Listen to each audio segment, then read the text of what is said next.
Morning, নমস্কার। Daily লাইফের তরফ থেকে আমার অনেক ভালোবাসা নেবেন। আজকে রবিবার, সকাল সকাল আমার হাজব্যান্ড গিয়েছিল বাজার থেকে মুরগিটা নিয়ে আসলো। অনেকটা বড় সাইজের মুরগি, 2 কিলো ওজনের মুরগি। আপনাদেরকে তো মুরগিটা দেখানো হয়েছে আগেই। চলুন সাথে থাকুন, এটা রেসিপি করে দেখাবো আজকে।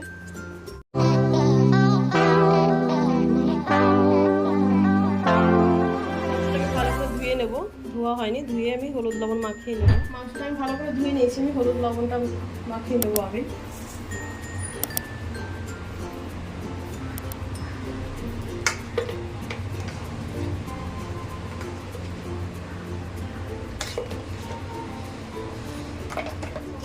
মাখানো হয়ে গেছে, এটা আমি 10 মিনিট এইভাবে রেখে দেবো। এর ফাঁকে আমি মশলাটা করে নেবো, যে মশলাগুলো দিব। এখানে আমি কিছুটা রসুন নিয়েছি, রসুন ছাড়িয়ে নিয়েছি। এই রসুনটা আমি গোটা দেবো। কয়েকটা আলু নিয়ে নিয়েছি, পেঁয়াজটা আমি কেটে নিয়েছি, 4টা পেঁয়াজ নিয়েছি মিডিয়াম সাইজে, আর 3টে টমেটো নিয়েছি।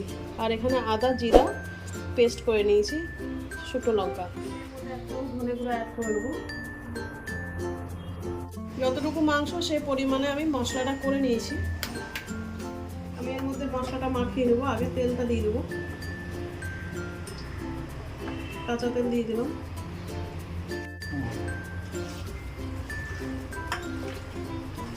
তেলটা আমার মাখানো হয়ে গেল, মশলাটা দিয়ে দেবো। রসুন বাটাটাও দিয়ে দেবো।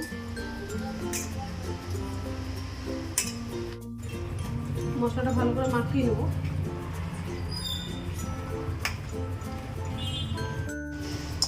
মশলাটা মাখানো হয়ে গেছে, কড়াই তেল দিয়ে দিয়েছে, তেলটা গরম হয়ে গেছে। আমি হালকা করে আলুটা ভেজে নেবো।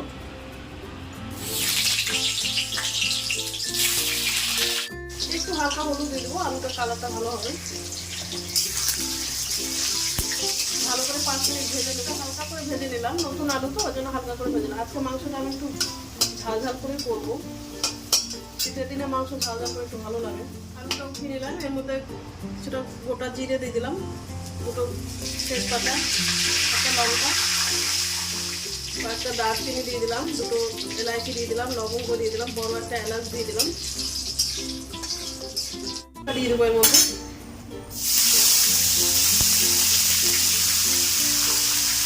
পেঁয়াজের মধ্যে লবণ দেবো, পেঁয়াজটা নরম হবে তাড়াতাড়ি। পেঁয়াজটার মধ্যে আমি টমেটোটাও দিয়ে দেবো, একসাথে ভেজে নেবো। পেঁয়াজটা টমেটোটা আমার ভাজা হয়ে গেছে, মাংসটা দিয়ে দেবো।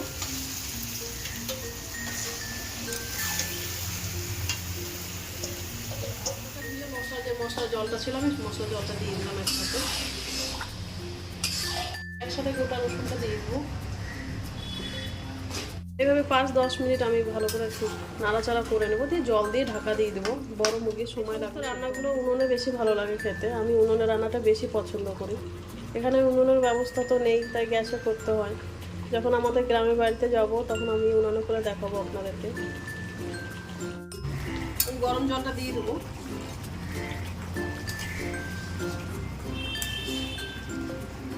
গরম জলটা দিয়ে আমি ভালো করে ঢাকা দিয়ে রেখে দেবো, কমসে কম 30-35 মিনিটের মতো। মাংসটা আমি এখানে ঢাকা দিয়ে দিয়েছি। আমি এখানে বাড়িতেই কিছুটা গরম মশলা গুঁড়ো করে নেব। হালকাভাবে আমি একটু গরম করে নেব, রোদে দিলে ভালো হয় বেশি, আমি গ্যাসে হালকা গরম করে নেব, দিয়ে মিক্সিতে গুঁড়া হয়ে গেছে। এটা আমি কৌটার মধ্যে ভরে রেখে দেবো, এটাই আমার অনেক দিন হয়ে যাবে। ঢাকাটা আমি উঠিয়ে নিয়েছি, আমি একটু নাড়াচাড়া করে নেবো, দিয়ে আবার 15-20 মিনিটের মতো ঢাকা দিয়ে রেখে দেবো। ঢাকাটা আমি তুলে নেব।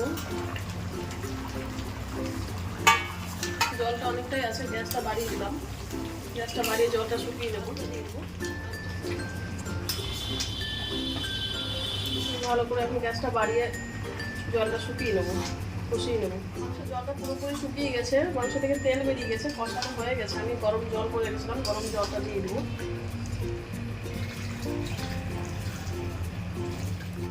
জলটা আমি আন্দাজ মতো দিয়ে দিলাম। আমি এবার 20-25 মিনিট ঢাকা দিয়ে রেখে দেবো, তাতে সিদ্ধ হয়ে যাবে আসবে ভালো করে। ঢাকনাটা আমি তুলে নেবো, হয়ে গেল 25 মিনিটের মতো রাখলাম, হয়ে গেছে। আমি গরম মশলার গুঁড়াটা আপনাদের দেখালাম, আমি আগে গরম মশলা কীভাবে করলাম, গুঁড়াটা দিয়ে দেবো। 2 মিনিট নাড়াচাড়া করে দেবো, গুঁড়োটা ভালো করে মিশিয়ে নেবো জলের সাথে। হয়ে গেছে আমার রান্নাটা, আমি এবার ঢেলে নেবো। প্লিজ ডেইলি লাইফে সাপোর্ট করবেন। আপনারা যদি পাশে থাকেন, সাপোর্ট করেন, তাহলে নতুন নতুন ভিডিও করার মোটিভেশন পাবো। প্লিজ সাথে থাকবেন।